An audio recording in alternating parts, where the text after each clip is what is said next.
Okay, we're talking. I'm Tripp. This is my podcast thing that I'm doing because I want to.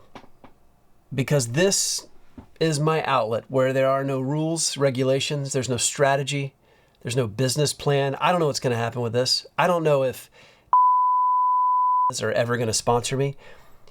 But some of you have been really encouraging. You've let me know that these episodes have been fun or meaningful to you in some way. And that's awesome because I'm loving this. This is really fun and I hope it continues. It will continue. I think I would do this even if none of you were listening. You know, there's one part though that I don't like about doing this podcast, and it's this part, because I have these great conversations and then I feel all this pressure to sum it up in the right way, to tease it in the right way so that you'll definitely stay through to the end, because I know that there's some parts that are really good that you kind of have to get through some of the lulls to get to. Maybe you won't, but again, who cares? I got to have the conversation and that was enough for me. So this is me, Tripp, sharing a conversation with you, this time with a friend of mine named Rob Bell, who I think many of you probably have heard of. He's an author, speaker, he is an artist. He's got lots of wildly successful books out there. Most people know Rob as sort of a spiritual guru, and he certainly has been for me in my life. Right after I got married, Hannah and I moved from Georgia to California. So I was in this weird pivotal season of life where not only was I in marriage for the first time, but I was living in a city across the country that I'd never lived in. And I was sort of entering a new worldview. Like I was wrestling with some questions about my most deeply held beliefs that I really thought I would never ever question. And that's when I got to be friends with Rob. That's when I found a safe place to have these questions and have really good conversations and not just get the same looped answers that I was getting in the world that I was coming from. And we're going to talk about that, but we're also going to talk about some really practical things. We're going to talk about a lot about creativity and about centering our life around the things that are actually meaningful to us. It's a good conversation. I'm not going to try and sell it to you. There's a point at which it seemed like we were wrapping up, and then it got even a little bit even more personal. And I appreciate that. I appreciate where it ended up going. And the only other thing I'll say is we did this via Zoom because that's the only way we can make it work, being on two sides of the country. And that's not ideal. If you're watching, there might be a weird thing here or there, but I don't care. I don't care. This doesn't need to be slick. It doesn't need to look good, sound good. I just want it to be whatever it ends up being naturally. So with that, Rob Bell. Movie phone. That's how we found movies. John Travolta, Nicolas Cage. Showtime's up 7:25. That's how we did it. Yep. And it was the newspaper before that. I mean, movie phone was a huge leap forward. Oh, movie phone was awesome because you'd memorize it and your friend would be like, dude, you want to see that new Bruce Willis thing where he like chops off the thing? And you'd be like, actually, I think there's a 6:45. You just like, Did we need iPhones? It didn't feel like we did. I don't ever remember lacking. I don't ever remember thinking, oh, that thing you just said, if I could record it and send it to everybody I know out of context, thinking they would think it's funny, then this moment would be so much better. If I could leave this moment and do another thing for people who aren't in this moment and then come back this moment would be so much better. Said no one ever. It's good to see you, Tripp. You too. This is an overwhelming thing to do, is to have you on my podcast. You know that. You're one of my friends who started out as more of a celebrity or a hero figure in my life. So we entered this friendship in a very weird way. You know, I look at someone like Tyler in my life. I'm like, of course we're friends. Like, yeah, of course that guy wants to be my friend. But you were the guy that I was like watching and listening to and reading. And then we became friends. And you told that story. We were around that dinner table eating that delicious food not too long ago. and you reminded me of the weird circumstances in which we met. So you're really Rob Bell. So I think so. So how you doing? Good. That was 4 trips ago and like 9 Robs ago. Is that interview, is it where is it? Because I want it because my daughter's in it, so I was telling her about it like yesterday, the day before. And is it anywhere on the interwebs, or is it only on your phone? Yeah, I'll send you a link. It's probably unlisted, so you have to have the link to watch it. That's why she couldn't find it. So yeah, we did this backstage interview at this arena. You were a hero in my life, and I was getting this chance to interview you, and so it was easier for me just to play a character than to be real. And that's the direction we went. Oh yeah, I was like, this guy's way too funny for this setting. He's way too good for this playing field. I don't know. But here's the thing. That's not when we met. And I have a photo to prove it. We met. I have a photo with you. I shouldn't say it's a photo with you. It's a photo I took with Tyler that you're in. We went to you were speaking in Atlanta somewhere. There you go. Can you see that? Yeah. Oh, that's funny. That's me and Tyler reverse photobombing you. You were reverse photobombing us. You didn't know it.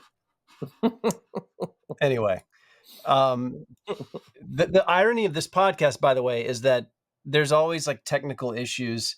It's very informal. There's nothing professional about this, and that's the way I want to keep it. This is the one outlet in my life that I don't have to get things right, follow rules. It's just this. That's why it's called talking. I couldn't get any further than that in deciding what it even is. I'm like, I don't want to niche down another thing. I don't want a business plan. At least that'll be the one thing I can be sure this is. It's talking. Maybe that's like the best podcast name ever. It's so good.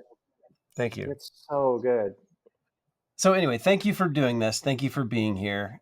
I know you do a lot of these, and I know that it's been months. I haven't done one in a long time. Well, my biggest fear is that I'm just going to ask you a question that you've been asked 100 times. That's not what I want out of this conversation. Okay. But also, who cares? Who cares? I want to share you with my audience. Many of them know you. Many of them might misunderstand you. But I want to share you because you've been such an incredibly positive force in my life. Remember when we lived really close to each other, like a mile or something? Yes. Wasn't that fun? Wasn't that fun? You would just come over and like our kids would be around and we would all just be hanging out. That was the best. Fix your router? Yeah, you'd fix a router or something and they would fix a router and we'd go get some food. I loved that season of life. I loved knowing your kids. I loved watching you guys as a family. So great. And just having conversations at a time in my life where those were the kind of conversations I needed to be having. I was very alone. We were in a new city. We were in a new worldview. I was just wandering around and you show up and gave me a place to just talk some things out. So thank you. That's good. That was a good one. But here's what I love about knowing you, Rob, is that you're always excited about an idea. I love hearing what your creative mind is up to and dreaming about. So what is it right now? Like, what's the thing that you're most excited about creating that you can share? I actually, it's the death of fantasy that is actually the game. So it's like anybody can have an idea. You know what I mean? Like, I'm going to do this, I'm going to make this. But it's the flesh and blood incarnating of it, actually making it, which means you have to die to all the things that it would be in your head. Because it's always awesome in your head. It's bordered, boundaried, unboundaried, boundless. You know what I mean? I do. You're describing my everyday existence. So to actually make something, including a kid, is to make peace with, is to discover what it's actually going to be. Mm-hmm. And as opposed to that, and so that's a death of fantasy, because it suddenly isn't infinite and boundaryless and borderless. It's actually something in the world with shape and form and color and texture and personality and will and all that. And for me, as opposed to that being like, oh, it's not as good as it was in my head. No, now it exists. Mm.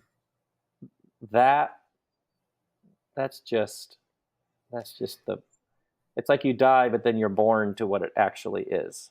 That's the joy. Right. You figured that out. And it sounds so obvious. Sounds like it's so obvious that actually creating is the thing that brings you joy. But when you have fear and you have Yeah. ego, the fantasy of creating is sort of the tool to escape the pain of creating. And Yes. so So it's easier just to go from idea to idea and never execute. yep. And I don't think it just applies to creative people. I think it's something that all of us who have enthusiasm tendencies do. I We don't just believe kind that of there are live. creative people. I don't believe there are creative people. Everybody at some level is enacting something in space and time, even if it's just how your calendar, what you do, that itself is. So even those borders and boundaries for me it dissolved a while ago. Well, I want to hear you say more about that because I spend a lot of my time working with people in corporate America. And sometimes when I'm speaking, I'm even talking about how everyone's creative and we're all doing something creative.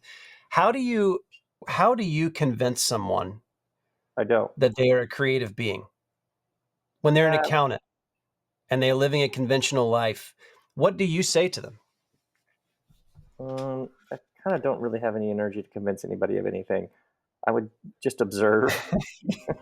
You see, You got rid of all that? I have no convincing energy. And I know that's coming from somewhere because you spent a lot of your life convincing people of things, wouldn't you say? Or at least trying to? Like, wasn't that kind of what came with being the Well, for sure, the world I came from, that was the fundamental conditioning or programming of the world I came from, and then the training that I did, and then the people who I was influenced by. Oh, for sure, that was the job essentially, and I took to it for a number of reasons, going back to family of origin, pain, temperament. Oh yeah, it's like, oh, who do I got? Who are we convincing now? Great. Oh yeah, yeah, I yeah. mean, That's that's where I sort come of from. that's what comes with being a pastor, being a Oh goodness, the whole thing is that at some level, and then you sort of play that out. You're like, oh, there are a lot of other ways to go. It's not that there are other ways to go about this. We could just abandon this altogether and move in the world in entirely different ways, new ways, mm. which might in fact be 1,000 times more interesting and compelling. It's just an exhausting existence to think that the main reason you're here is to get the right information and then convince other people of the right information. Like that sounds like a great life purpose for an AI bot or something. It doesn't. And I remember getting there in my life realizing, really? Like this is it? It's a bullet point list of ideas and it's just how many people can we get to agree to this? That's it. Yeah, yeah. Uh, It can't. Its own egoic structure collapses within itself in a steaming pile of flames. So even think about the fundamental Jewish Christian uh, construct of the ego. You have been chosen, called, you're special. You have a thing that apparently is the difference between whatever life and death, heaven and hell, et cetera, et cetera. And your highest being, ultimate reality, naming structure, mythology, also known as God. Everything is about that, and then that said it. You have to tell everybody, and so you're special, but you're also rubbish. Like nothing can sustain that. No, so the egoic structure collapses in on itself. Its own specialness, not specialness, which are of every human being both true and untrue, it just collapses in on itself. A human can't do that. some Can't bear people it. keep it An up the whole institution can't time. bear it. In order to participate, then you have to stoke those flames constantly. You have to keep Mhm. that alive.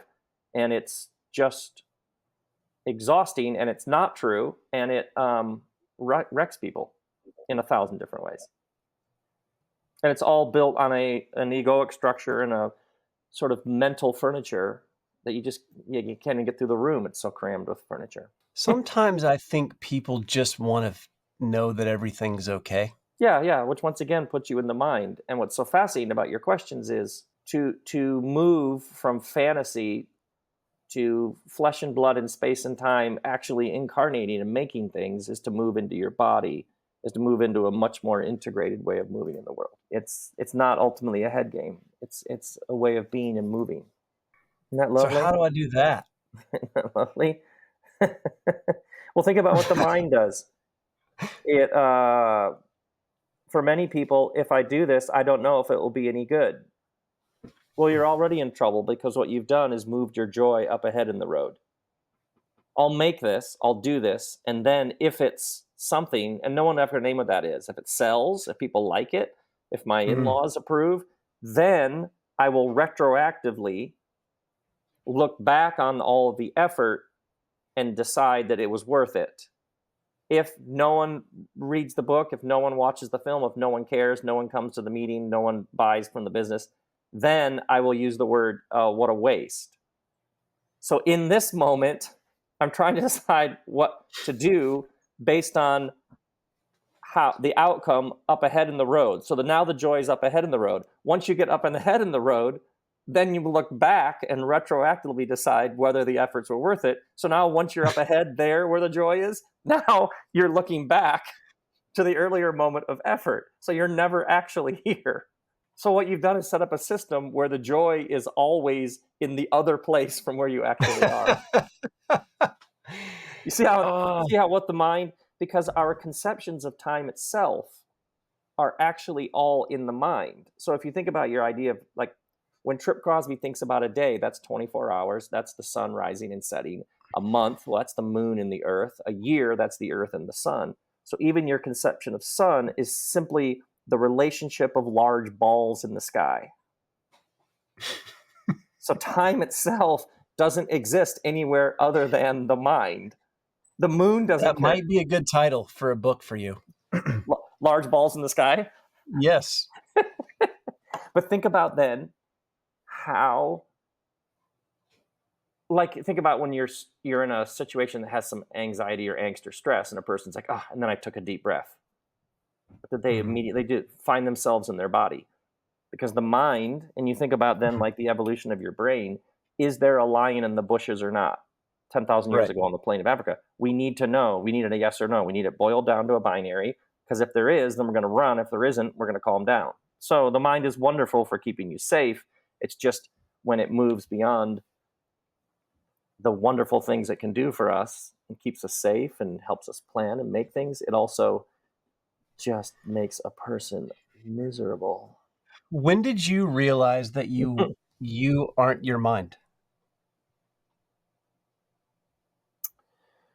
I began to notice about 12. Oh, I'll tell you, one of the major things was when Love Wins came out.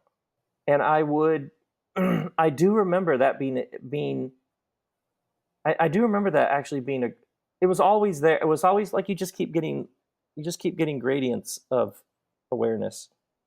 But I remember thinking, this is about how you move in the world. And I just noticed how I remember doing interviews, and the questions were all speculative about what happens when you die, which to me seemed the most absurd thing ever. And like, no one, what? You're building a whole thing on what you think might someday? So I had just had multiple times. I remember a long, long time ago when I first started out as a pastor, and there was an examination for my ordination. And I remember after a day of questions that would determine whether or not I would be officially ordained, I remember thinking, no one asked me, like, are you, like, tell us about somebody that you forgave. Are you, like, good to your wife? Like, are you generous? How do you spend your money? Like, there was not one question about how I lived. So I remember that was 27. God, this is going way back. I was like 27. I remember even then knowing nothing, thinking, wow, this gig and this is apparently the most stringent test to determine whether or not I get something that I don't even know what this seal of approval is, but it had nothing to do with how I actually lived. So I They were remember at that point, just just questions about the whatever, you know.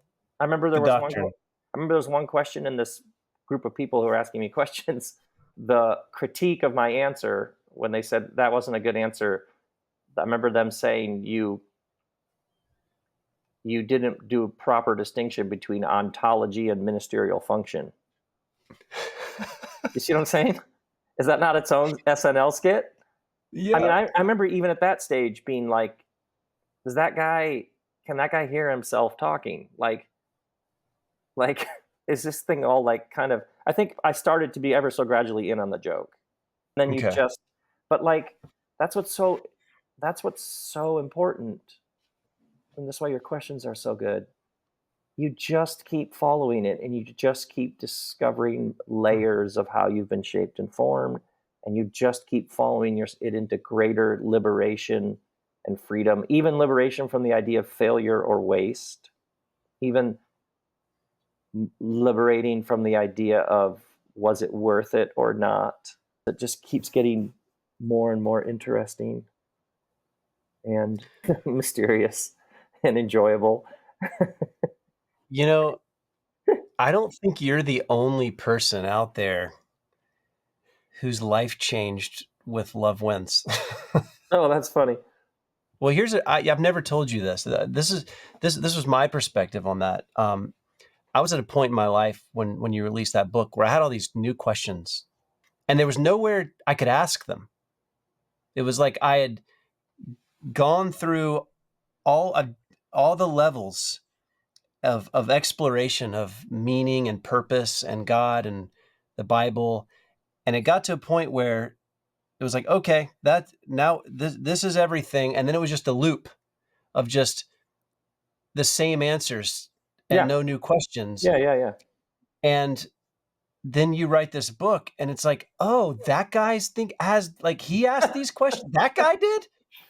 The Numa guy? Like that's like super like that. Okay, this is great. So I guess these are good questions.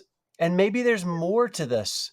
Maybe this whole thing, this existence is even bigger than what I thought. That's when I emailed you and I said, hey, I'm moving to California. You might not remember me. I interviewed you once. And I think I said, Uh, hey, come on over. you said, let's go. You said, when are you getting here? And I said, Wednesday. He said, all right, can you come for tacos Thursday? And I'm like, well, I might be unpacking, but yes, I will be there. Where do you live? Laguna Beach. Okay. Hannah, I'm going to have tacos with Rob Bell in Laguna Beach tomorrow. So, whatever you had on the schedule, and I was newly married, so I didn't know the rules there either. I'm like, okay, see you later. And you're like, no, we'll go surfing too. Great. I've never been surfing. I came down there and bought a new wetsuit. I got in the ocean with you on a board. It was amazing. We saw something. I don't remember if it was like a whale. We saw something big Okay. on our surfboard. It was Sounds amazing. about right. And we just talked. And I was like, okay, so here's a guy who's gone further down this road than I have in the world of, I don't even like to give it a name, that world of whatever. And you seem so relaxed, like you're enjoying yourself. Mm-hmm. And the other people that have all the answers aren't enjoying themselves. Oh, the They, worst. ha- they have all these ways of pretending that they are, but I know them and I know they're not. No, it doesn't work. It doesn't work. And so I'm thinking like, oh, please let this be more than just a one-time surf, I don't know, surf and tacos day. And then you're like, hey, you want to, what are you doing for what are you guys doing for New Year's? We're hanging Oh, out with a remember bunch of that? people. Yeah. No, It that was was a one of good time. That was a good time. that's where I met Pete and Val and like all your That's awesome neighbors that like started worldwide companies, like the kind of people that own houses in Laguna Beach. That was amazing. oh, that's funny.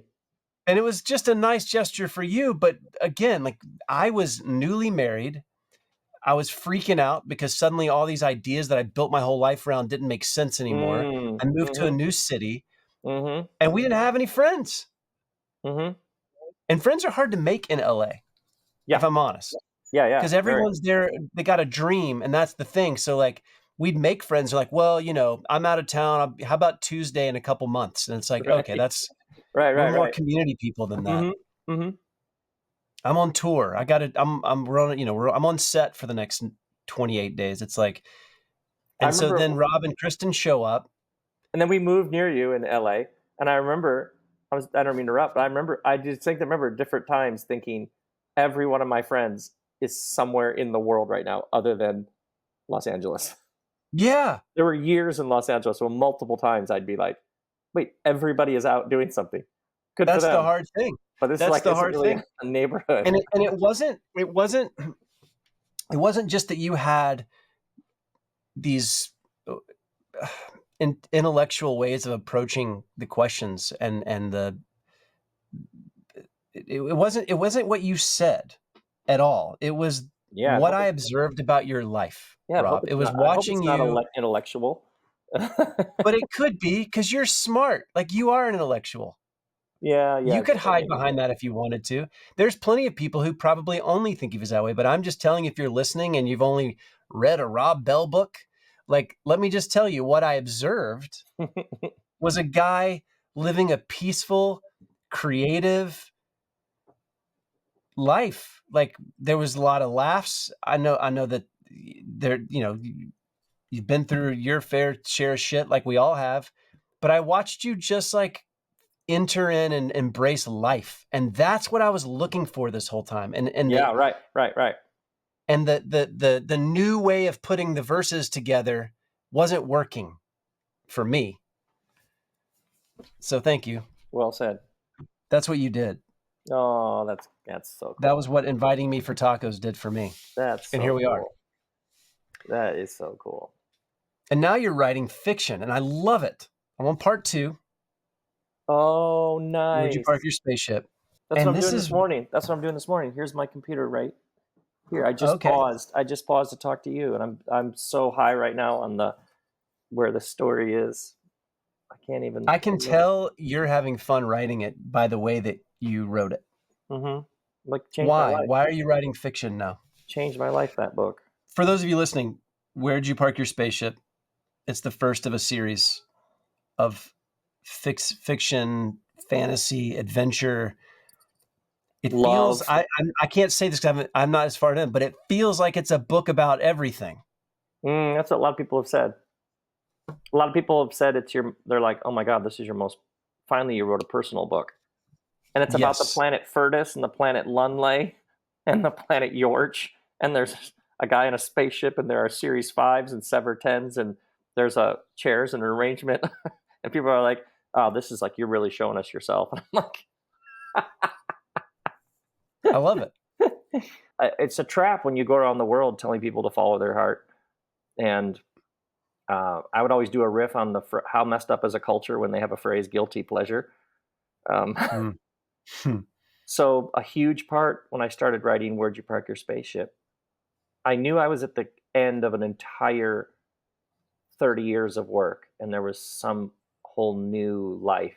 So when I started writing that book, it was coming in so powerfully and so emotionally, and I had to go through a whole process of giving myself permission to just give myself, I was like, everything feels like a warm up to this, and I would like to do this for the rest of my life.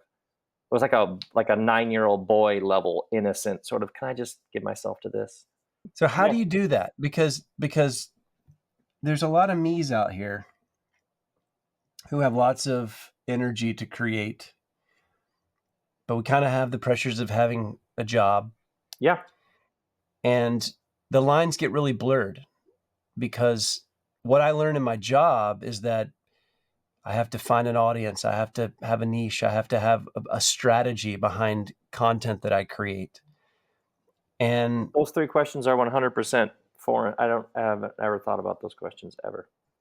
I don't even know how to begin to answer or deal with the questions like those 3, for the record. Continue. Sorry for interrupting. I have great answers for those questions, for the record. I have none. Because I've learned how to make a living helping businesses answer those questions. But when it comes to myself, all those questions do are they keep me from creating anything. And I mean, I feel like for 5 years I've been inundated with content from content gurus that are saying, here's how you build your dream life. Here's how you create 100 pieces of content in a year. Here's how you go viral. And then what I find is all of that just takes the fun out of it for me. And I'd rather not do anything than follow some rules and have a business plan on the front end of creating something. I have a hard time just landing and just riding the wave of creating what my brain wants to create without abandoning ship.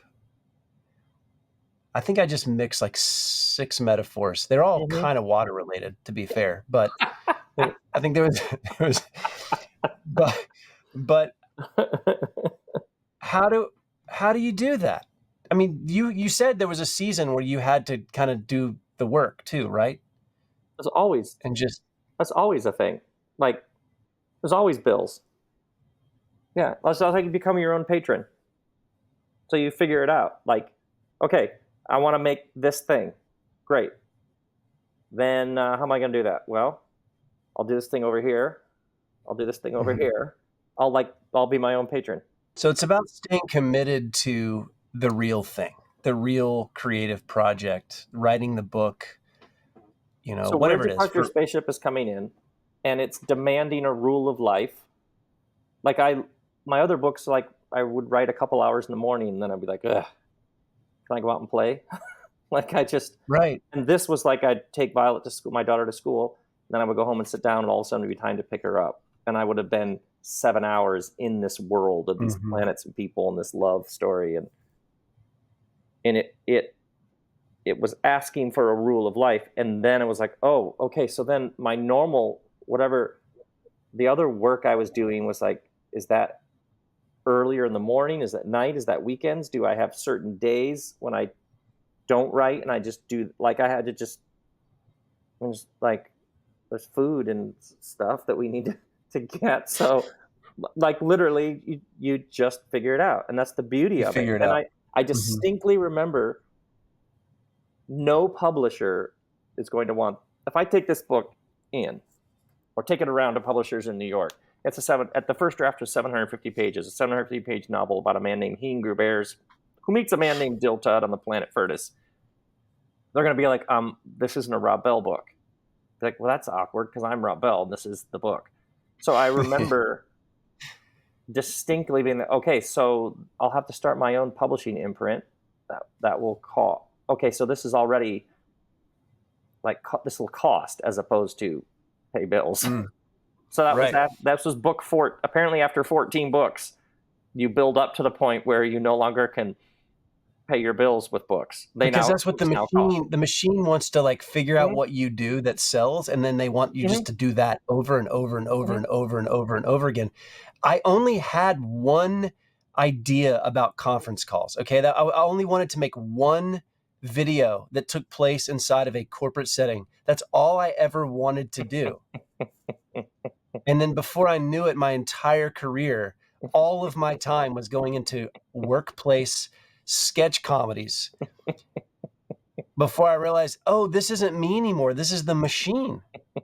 So I go into the house and I tell Kristen, hey, I know I go in the back house and work each day, but I've been writing this space story and no publisher is going to publish this. I don't even know if it's ever going to get published. All I know is some days I like literally sob because the story is like pulling at some unconscious, subconscious, I don't know if it's grief, longing, ache. It also makes me laugh so hard. Every character's name has been made up, every plant. I feel like it's more me than anything ever, but I don't even know if anybody's ever going to read it other than me. And giving myself to it is like it makes me feel like I don't know the first thing about creativity, because this is such a brand new creation experience. And I don't know how we're going to actually pay the bills, or how I'm going to figure it out. We're going to figure it out. And she says, I sort of do my thing. And she says, well, how else would it work?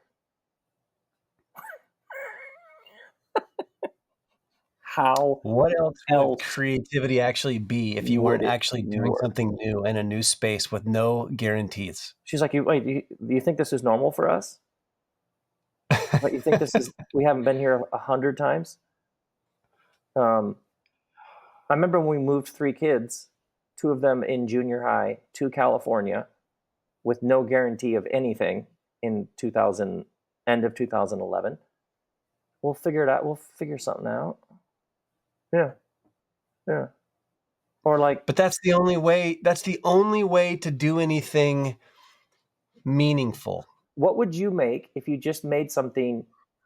I've seen you. You have had so many interesting ideas over the years that you have not brought into space and time. I know. If you just pick the top one, if you picture it like seeds planted in the backyard, just take a look out in the backyard. Which one's grown the most? Which one has fruit on it that like is ready to eat? Like just think. Yeah, I mean, you're right. For me, it's one of the feature length screenplays. It's like getting out of one scene projects and getting in, and I'm trying to do what you're describing right now. I'm trying to think of writing the screenplay as like the main part of my day, and not the part that gets the scraps of my energy, because it turns out that when I give the scraps of my energy to the machine, it's always perfectly happy with my work. It's that's the thing. It's enough.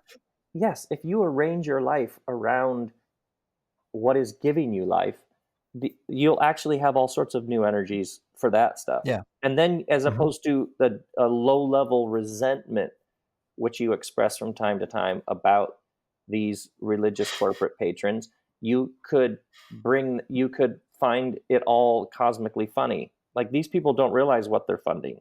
These people are funding the next chapter of my life. I will some point be saying no to this work, because the new things I'm making will become 13% of my work, 27% of my work, 42% of my work. And these people don't know that right now they're helping fund thing that is going to release me from them. You're funny, but there's like a slight more funniness you're being invited into. The absurdity of it. They can't be mad about it, because the only reason I'm there with them in the first place is because at an earlier point in my life, I did this. And I actually created some things that... Yes. Yeah. So like, you actually know how to do this. Don't stop me. Right. You actually know how to do this. Yeah. And then we'll all... But I know there's a lot of people that listen. I've got like the feedback I typically get on these episodes are usually around talking about the tension of pursuing meaningful projects with a limited amount of time, but also having to pay the bills. So I think it's... Okay, I think what you said is awesome. To your listeners, the modern mind generally sees tension as something to be resolved. Tension means, there was tension in the room. Or I feel a lot of tension around that, as opposed to tension as a sign of life. So there's so much shame, and then shame fire hosed with the binaries of a modern world that's like, is it this or is it this, leads you to, but there's so much tension between paying the bills and doing meaningful art. Yeah, that means you're in the game. That's a sign of life. That's good. Great. You're feeling that. Great. Welcome to the show. Do you think Denis Villeneuve right now, plotting Dune 3, isn't having to make decisions about how big of a budget to go for, and whether we shoot it on a different planet, or are we going to go to Bahrain, like wherever he's going to film? Yeah. The idea that this is somehow a problem, or that they're not doing it wrong, whatever even that means. No, of course. That's great. Yeah, We all just want things to be easy. We well, it's want a we sign of want guarantees, and then that's boring.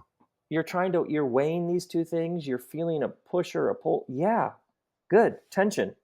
Like if this was a trampoline, the tension is what makes you jump. It's scary to put things out into the world, especially when you or when I am entering sort of a new chapter.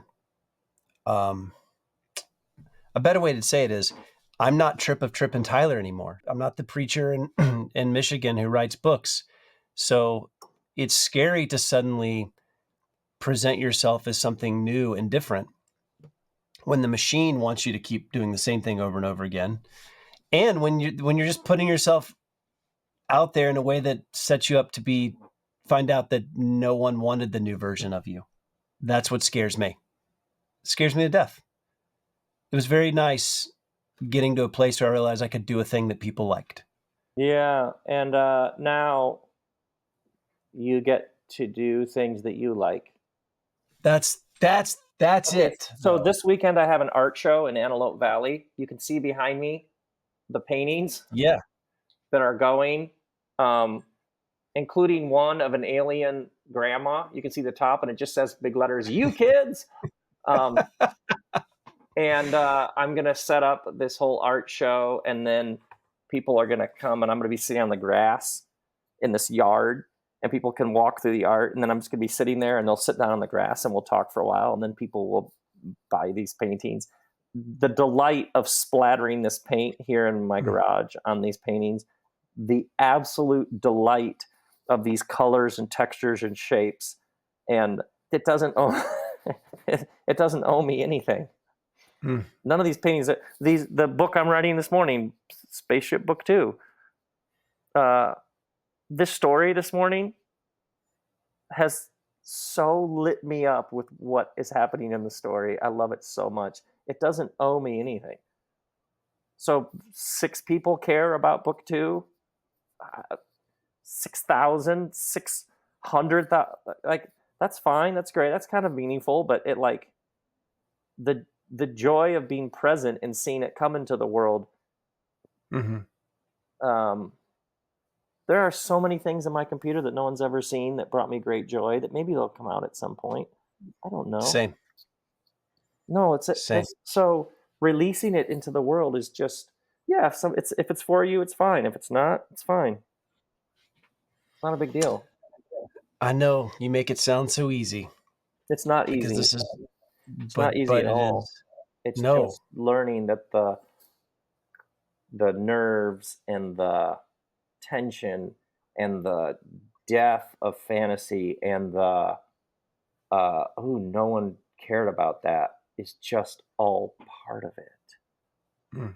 It's just all part of it. It's just We got so serious. You know, another thing that I've loved about being around you is the silliness. Like even the other weekend we were all together, there was so much fun and laughter. yeah.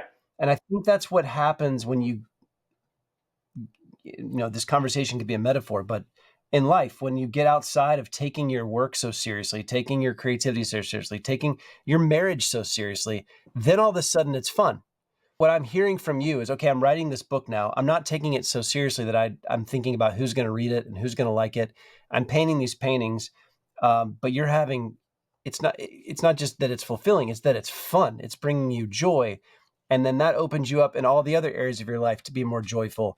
I'm a pretty miserable person when I'm just going through my day, doing all the things that the machine wants me to do. How am I going to be fun for my kids?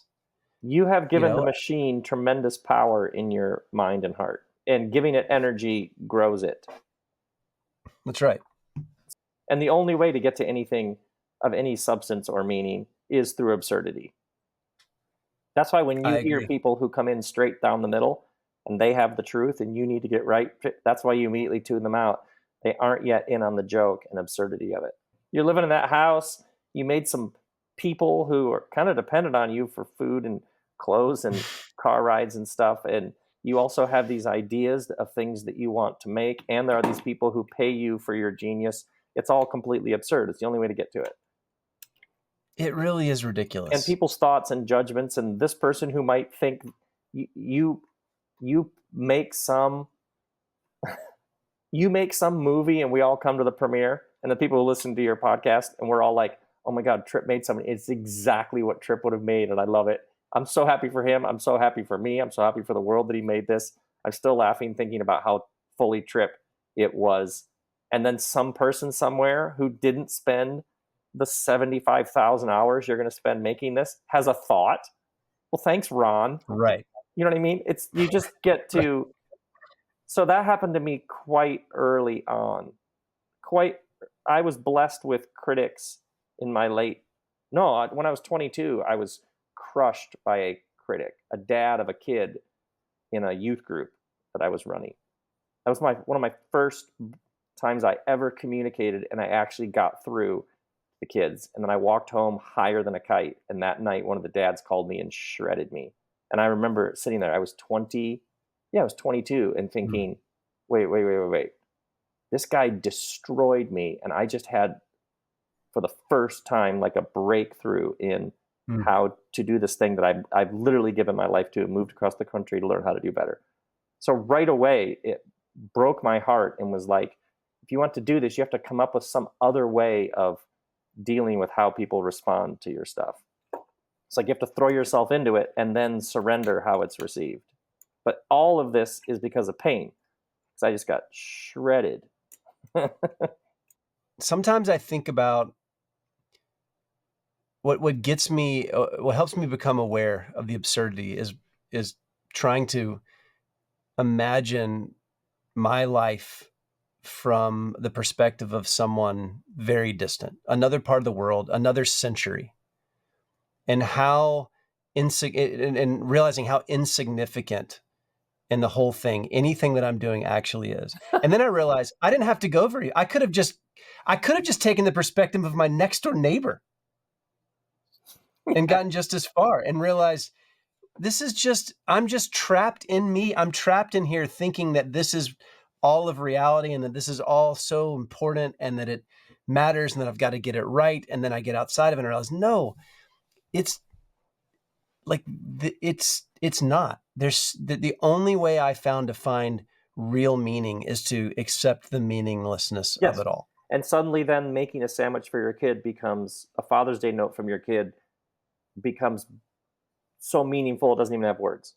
That's right. Surrender it. Actually, literally the people listening to your podcast who want to make money, surrender making lots of money, or surrender having plenty of money, and give yourself to something, and then watch money come back.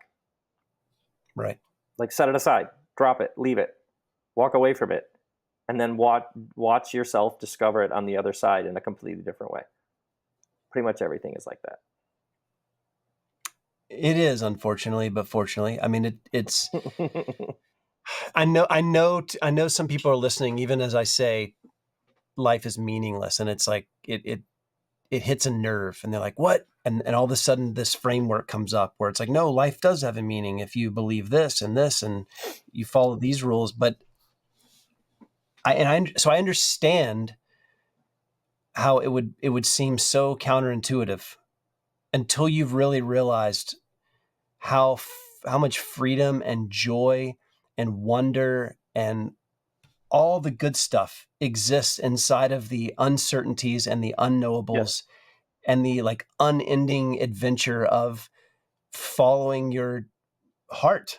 Gosh, what a phrase, what a cliche, but actually realizing that you are just this one little blip. You have this one, and you're such a unique blip. You have a unique perspective. Like there's never will be anyone like you.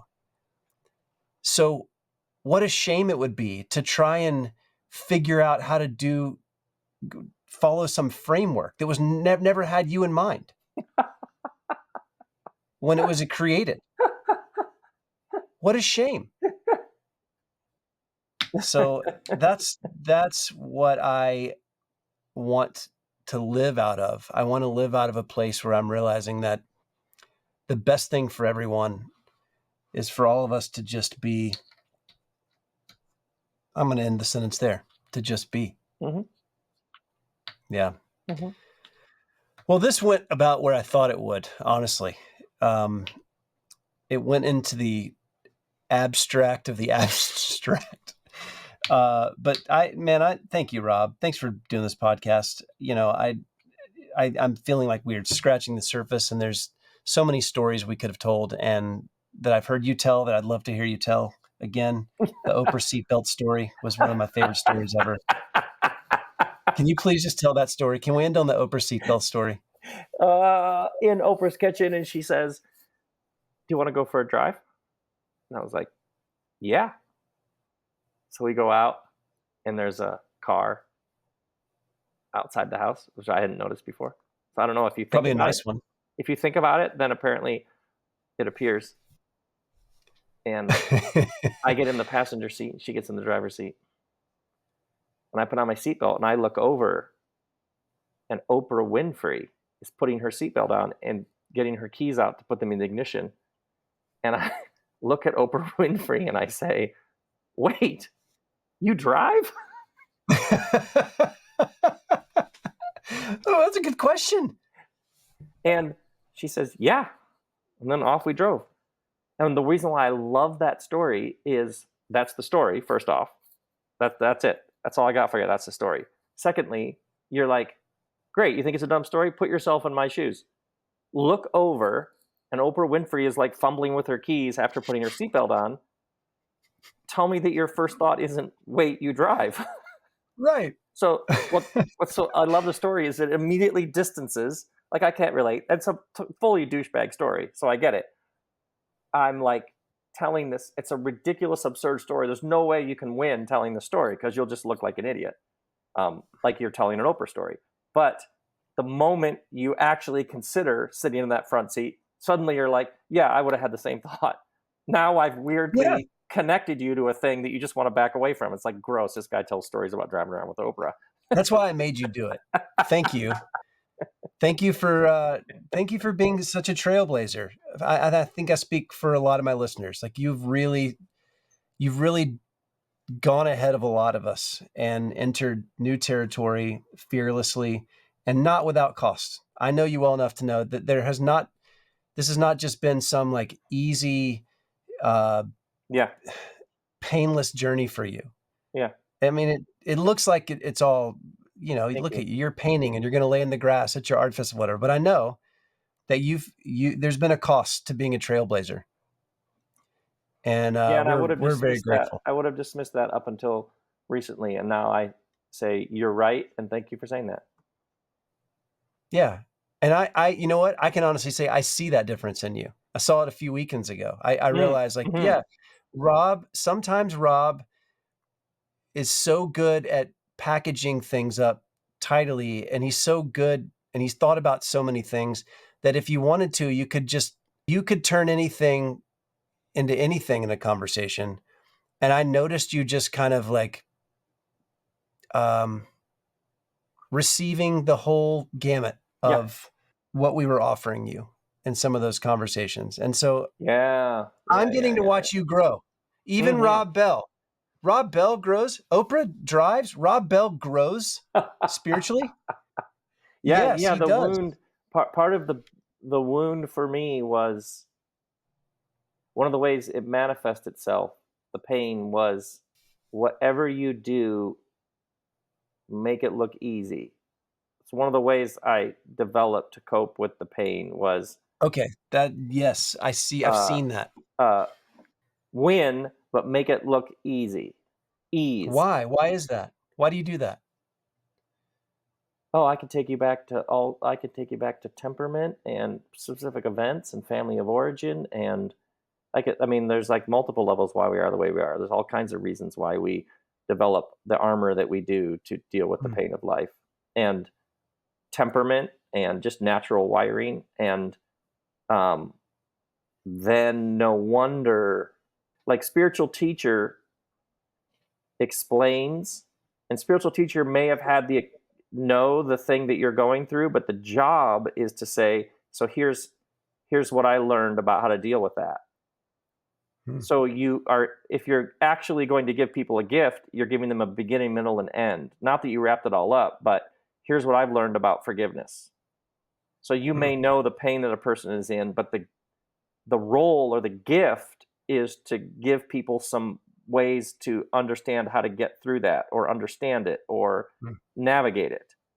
So ever so subtly, you're in it, but you're also standing at a distance from it, explaining it or showing people what it is, which is the gift. So like after 9/11, I remember the Sunday after 9/11, you get up and give a sermon about grief, loss, shock, geopolitical relationships, etc. So, or doing a funeral, you can't be in the front row crying at a funeral if you're leading the funeral. So part of the job is to be in it, but to also be beside it, above it, below it.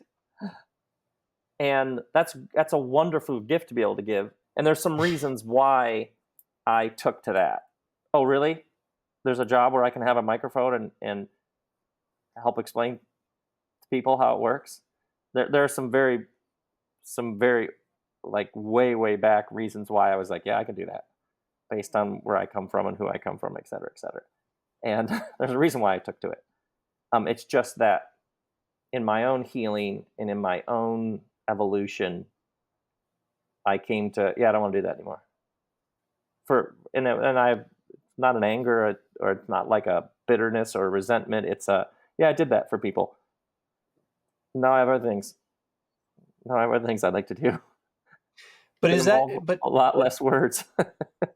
Is that kind of, have you had to deal with that interpersonally as well, though? I mean, obviously, from a career perspective, it's very easy to understand what you're saying as far as being the guy that just nicely explains the hard parts of life, but doesn't actually have to be in them. And even the Rob Bell sermon, even the Rob Bell thing, where no matter how bad, at the end it tilts up. At the end, the plane doesn't crash; it tilts up, and in some ways now it's much more a gift of this is just what is. You can accept that sometimes the plane crashes and sometimes it tilts up. And probably way less words. I can't imagine what it's like to be the person that every time you're talking to someone, almost every time, they're expecting you to give them the like you're expecting you to give to demonstrate that everything will be okay. Like that's what you have to do every time you talk to someone. I can't imagine what that would do to even your own psyche, because it isn't always okay. Right. Right. And in saying I don't even like hearing myself say that, but it just isn't. Correct. And in saying that, you're not, like, you saying that is the safest place in the universe. It's the truest place. And weirdly enough, you going, it's not okay, counterintuitively, is the greatest gift you can give someone, because you said it and you're both still here. I realized this. I was in my car. I was going to some corporate speaking engagement. This was about 5 years ago. And I think I was in Michigan, funny enough. And I was driving in a very rural area, and there was tons of snow on the ground. The driving conditions were terrible. And I realized, if my car breaks down, I die. Like, the universe is actually pretty ambivalent about me existing, much less thriving. I die. Like, if I step outside of this car that has a heater inside, and all I have is this collared shirt and khaki pants that I'm wearing, because I have to, because that's the rule, I die. And I realize maybe everything isn't okay. And I suddenly there was this wave of freedom. I was by myself in my car and I realized, oh, yes, I don't have to kid myself anymore. I can just admit that this is a pretty dangerous place to exist, this universe. But fortunately, there's something good happening too. We actually start creating together and we figure out how to build machines that we can travel across snow and icy roads and not die. We can create clothing. We can, and I don't have to pretend and keep trying to convince myself that apart from my effort and our collective effort, that everything will just be okay, that the universe wants everything to work out the way that I need it to. I don't have to pretend that anymore. And that's freedom. It's great. I love talking to you. Same. Really great. Same. I hope to see you sometime soon. Good. You're always welcome here. Good. When you want to share something, if you have a thought. Good. We'll do it. Much love. Thank you for having me on your podcast. Talking. Bye. Bye-bye.